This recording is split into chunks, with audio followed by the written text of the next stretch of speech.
Oil pastels. Is the art created by them called oil pastel paintings or oil pastel drawings? Nobody knows. I don't know. But that's not what we're here to talk about. We're here to talk about the basics of using oil pastels.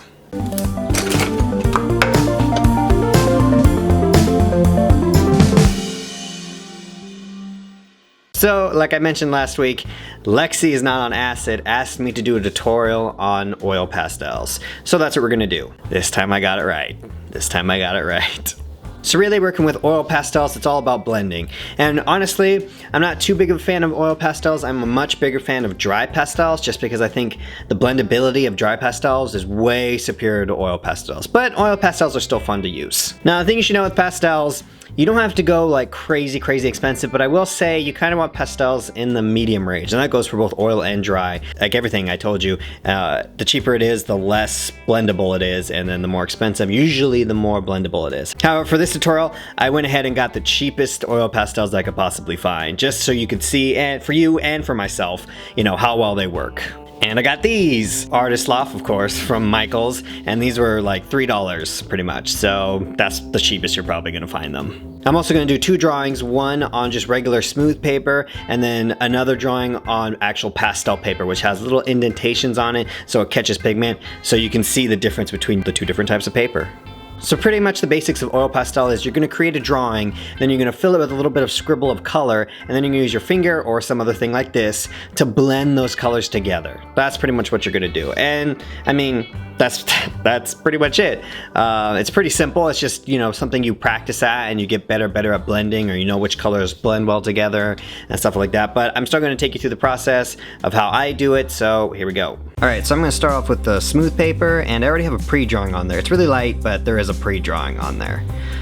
So let's get started. So I'm going to go ahead and start with the white. I like to put white on my drawing first because it gives the color something to blend with.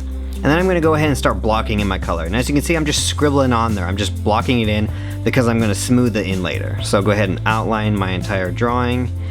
And yeah, this will be pretty good just for my first layer, because you can always go back and add more, which is what I'm going to do. So then you go ahead and take your finger or anything else or whatever, and then you start to just rub and you start to smear and blend the color. Now, to keep the colors from getting too muddy, I use, you know, a finger for each color. So I use one finger for yellow, one for orange, and one for red. And that just helps to keep the colors bright and not get so muddy down. And so that's pretty good for a first layer.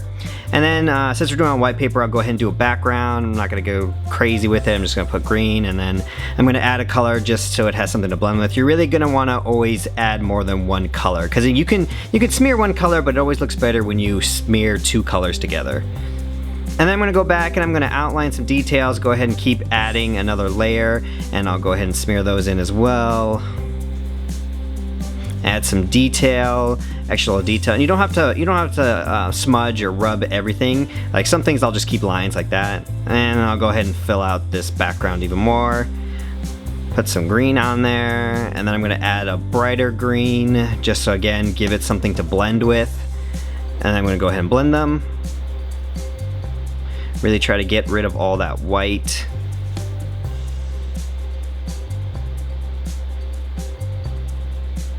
And there you go.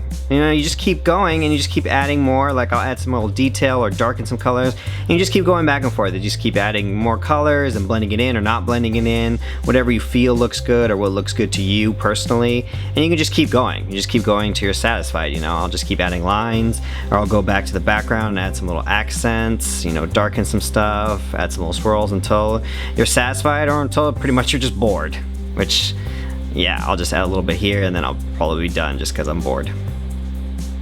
And there you go.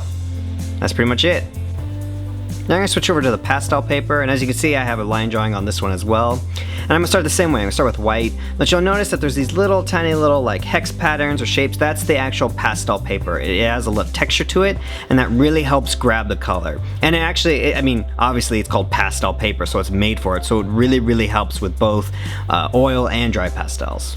But as you can see, I'm going to do the same thing. I'm going to start with white and then start blocking in my color. I'm going to outline it, really just trying to fill the space so I can have enough, you know, oil pastel to blend. And then I'll just go ahead and blend the same way. You know, just pushing that color around, trying to fill the space. And you can see, even though it has that texture, it still blends incredibly well, even on this paper that's not smooth. So I'll go ahead and, again, my first layer, start blending. And then I'll go in and do the bottom layer, adding color again, blocking it out, and doing the exact same process, blending it in.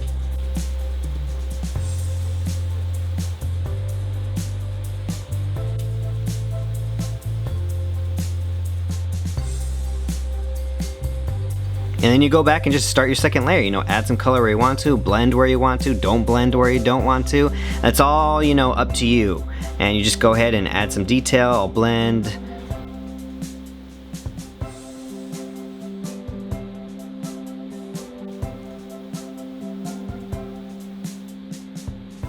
And there you go. And with this paper, because it's colored, it automatically already looks great on it, and you don't really need to add a background. However, you can always add some background color, and that will make it look even better.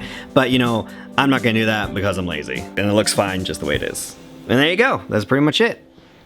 So there you go, Lexi, that's how you get started with your oil pastels. Again, like I said, it's really all just about drawing and then blending together. So as you continue to use them, you'll get used to seeing how well your pastels blend and what colors go well with each other and all that stuff. It's just about using it, and not every day, but every other day. And just, it doesn't have to be good. You can just sometimes I just scribble color and just see how it blends.